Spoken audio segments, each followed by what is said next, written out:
Salut, aujourd'hui je vais te parler de comment créer une société. Alors je te conseille de suivre cette vidéo jusqu'à la fin parce que les informations qui seront partagées dans cette vidéo te seront utiles pour toujours.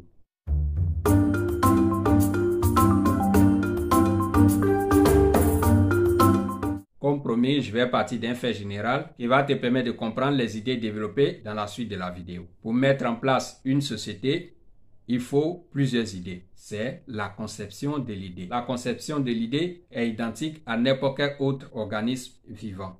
Il assume un rôle particulièrement important parce qu'il est de la mode de la réalisation et d'interprétation de la période dans laquelle se créent les prémices de vie et les constants comportements, c'est-à-dire lorsque l'on veut mettre en place une société, l'on doit avoir d'abord une idée maîtresse. Cette idée maîtresse, c'est ce que l'on veut faire en créant cette société. Par exemple, tu veux créer une société de chaussures. D'abord, les chaussures qui seront produites dans ta société, il faut les connaître. Il faut avoir un plan pour ces chaussures. Est-ce des souliers, des sandales ou bien des pantoufles que tu veux créer ou tu veux fabriquer dans ta société? Si c'est des pantoufles ou bien des souliers ou des sandales, de quelle façon tu vas fabriquer tes sandales ou tes souliers?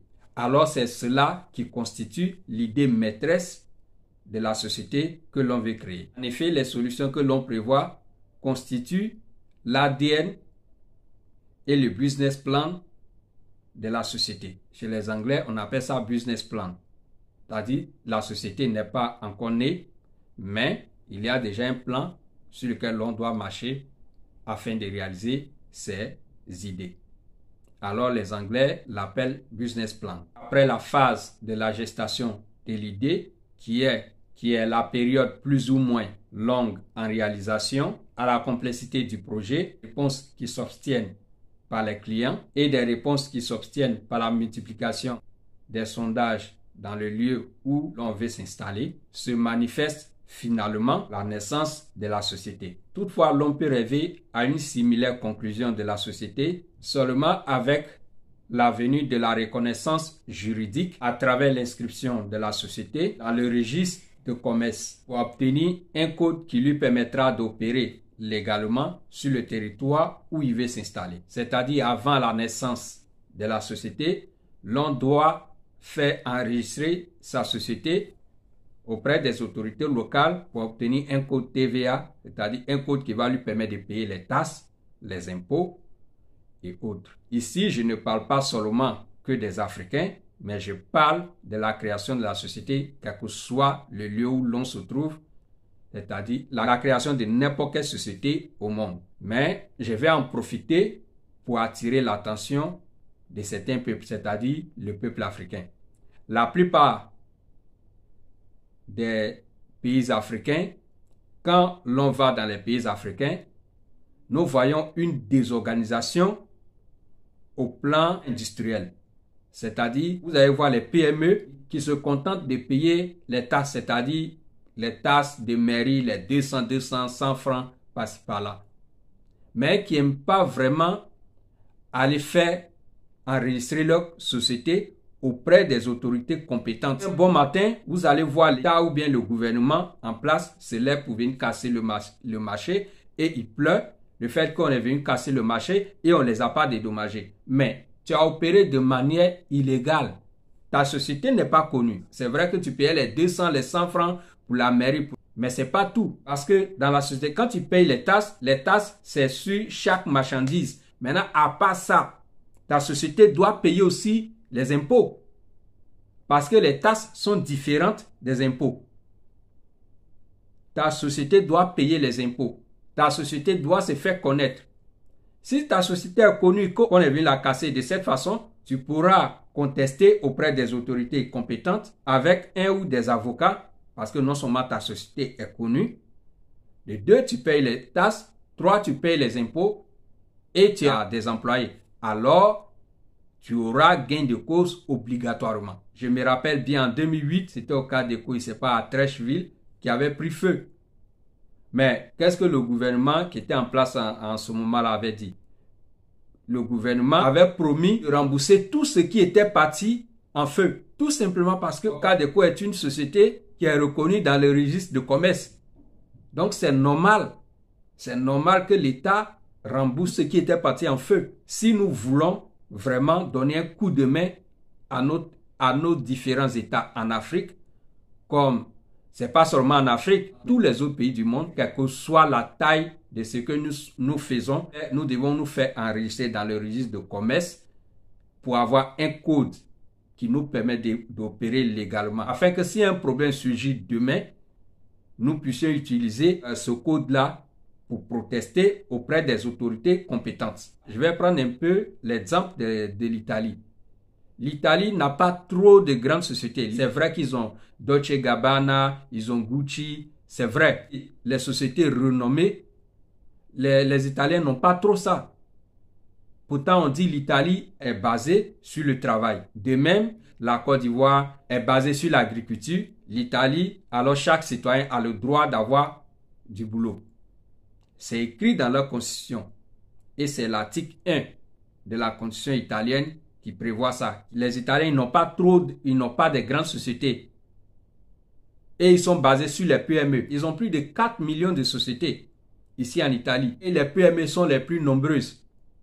Mais ils s'en sortent grâce à ces petites sociétés qui emploient 1 à 2 personnes. Ils s'en sortent grâce à ça. Parce que tout le monde, je dis bien tout le monde, la plupart, 95 à 96%, 98% des sociétés ici en Italie sont enregistrées dans le registre de commerce, sont reconnus. Ils payent les taxes, ils payent les impôts. Et c'est ce qui permet aussi à leur État de financer leur armée, de financer des grands projets. Quand tu viens ici en Italie, quand tu vois les villes, tu es content. Tu vois un village, on te dit ça c'est un village. Mais tu ne peux pas comparer ça avec une ville de 3e niveau en Afrique, simplement parce que l'argent rentre et cet argent-là travaille en retour. Alors, quel que soit le pays dans lequel tu te trouves, quand tu ouvres une société, tu dois la faire connaître en te faisant enregistrer auprès des autorités compétentes pour avoir un code qui va te permettre de payer les taxes et les impôts. C'est très important. Sans plus tarder, on va passer à l'étape de start-up. L'étape de start-up, c'est l'étape du décollage de la société. C'est la phase durant laquelle viennent mises en pratique les directives opératrices originalement prévues dans le plan industriel. C'est là que l'on met en pratique l'idée maîtresse qui est le business plan dont je vous ai parlé au début. Après ça, maintenant, on passe à la phase de la croissance. On passe à la phase de la croissance ou le développement de l'entreprise. C'est certainement celle qui suscite plus d'intérêt de la part des spécialistes. Les spécialistes, quels sont ceux qui sont les spécialistes, c'est-à-dire les propriétaires ou les personnes engagées pour réaliser ces sociétés. Parce que la croissance de la société n'est pas que dimensionnelle. Elle est aussi quantitative, c'est-à-dire le bilan et les chiffres d'affaires économiques. Quand la société se développe, l'on doit le constater par rapport aux chiffres de revenus, ce qui rentre par jour ou par semaine ou par mois. Ça dépend des lois qui ont été imposées ou mises en place avant le décollage de la société. Je ne vais pas trop rentrer dedans avec vous parce que on risque d'avoir une vidéo de 30 à 45 minutes. Donc, pour ne pas en arriver là, je préfère vous parler des idées très, très simples et plus faciles à mettre en pratique. Quand on parle de la croissance quantitative, on parle de la production, on parle de la quantité de production que produit la société. Ces quantités-là, est-ce que la société arrive à la vendre, arrive à la distribuer ou pas? C'est selon ça aussi l'on peut constater que la société est vraiment à une phase de croissance ou pas. Et en plus de cela, on passe au niveau qualitatif, c'est-à-dire produits que produisent la société, est-ce que ces produits-là sont aimés? Donc la croissance qualitative est l'amélioration de la qualité des produits et des services avec une attention croissante aux utilisateurs. Par exemple, dans un quartier, il y a 3 ou 4 boulangeries de pain. Alors, pour faire la différence, ce n'est pas le fait de produire en quantité seulement, mais tu dois produire aussi des bons pains. Et ces pains-là vont te permettre de faire la différence entre toi et tes concurrents. Ça te permet de faire la différence entre toi et tes concurrents et tu as plus de clients. À ce niveau-là, tu peux dire que ta société a atteint une bonne croissance et est sur une bonne ligne de croissance. Par contre, il est indispensable qu'une entreprise se développe et grandisse sans s'arrêter. Elle atteint inévitablement le stade de maturité ou l'impasse. Et là, je vais vous expliquer 3 petits points qui vont vous permettre de comprendre ce que je viens à peine d'affirmer. C'est un chemin extrêmement dangereux pour la vie de l'entreprise. C'est le signe avant-coureur du déclin. Alors, comment comprendre que l'unité de l'entreprise vit une telle saison, c'est-à-dire soit une saison de maturité ou une saison de crise ou une saison du déclin? D'abord, on va voir la saison de maturité. Si la valeur des ventes a été réalisée en conséquence avec l'innovation des produits sur le marché, alors la capacité de l'entreprise à réagir au changement culturel de l'environnement dans lequel elle opère, c'est évident. Et donc, à l'échelle des besoins des consommateurs et agressive action de concurrents ayant gagné des parts de marché au détriment de votre entreprise, mais le chiffre d'affaires économique continue d'augmenter, cela signifie que votre entreprise a atteint la maturité. Cela signifie que votre entreprise est encore sur une bonne ligne de croissance. La deuxième partie, qui est la crise, la capacité de renouvellement des instruments sont devenus obsolètes, est faible et le niveau des résultats économiques déterminés annuellement n'est maintenu qu'en diminuant le montant des provisions prudentielles. La gestion des entrepôts, la capacité de renouvellement des créances, les relations avec les fournisseurs et les établissements de crédit perdent leur fluidité et deviennent difficiles. Si un tel cas se présente, c'est que la société est en train de rentrer dans une phase de crise financière ou de gestion. Donc, disons que alors la solution serait de faire intervenir soit un notaire ou un commercialiste pour vous dire ce qui se passe exactement dans votre société et ce que vous devez faire. Si le notaire ou le commercialiste n'a pas pu diagnostiquer, trouver le mal qui ronge votre société, vous devez trouver d'autres experts. Vous devez vous tourner vers d'autres experts. Mais ce que vous pouvez faire sur le champ, sans les notaires et les commercialistes, c'est de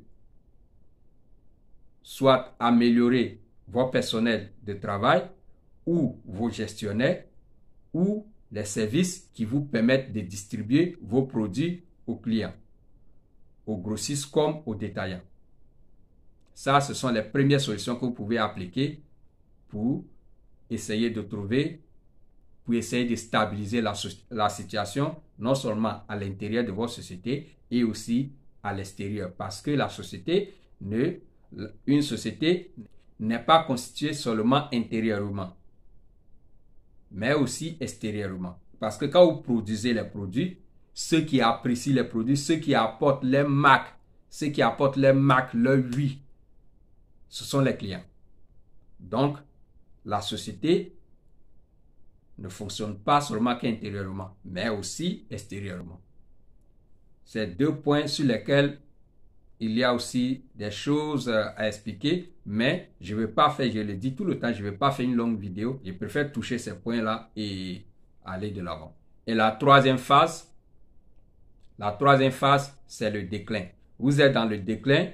Si le chiffre d'affaires diminue inexorablement du fait de l'incapacité à maintenir les parts de marché et les niveaux de rémunération dans les prix de vente. La désaffection des clients devient progressif et le business meurt. Alors à ce niveau, la crise et le déclin se ressemblent un peu, mais l'unique différence ici, c'est que dans la crise, vous pouvez faire appel à un notaire ou faire un diagnostic général ou individuel de chaque secteur pour essayer de sauver la situation. Maintenant, dans le cas où vous n'avez pas senti une quelconque crise et directement, vous êtes passé à la phase du déclin, par exemple, la crise de COVID-19, on ne peut pas appliquer la phase de crise parce que là, la plupart des sociétés, dans le cas de COVID-19, sont passées de la croissance au déclin. On a vu Alitalia qui apportait des gros revenus à l'Italie. Après la crise sanitaire, ces compagnies aériennes n'ont pas pu se relever.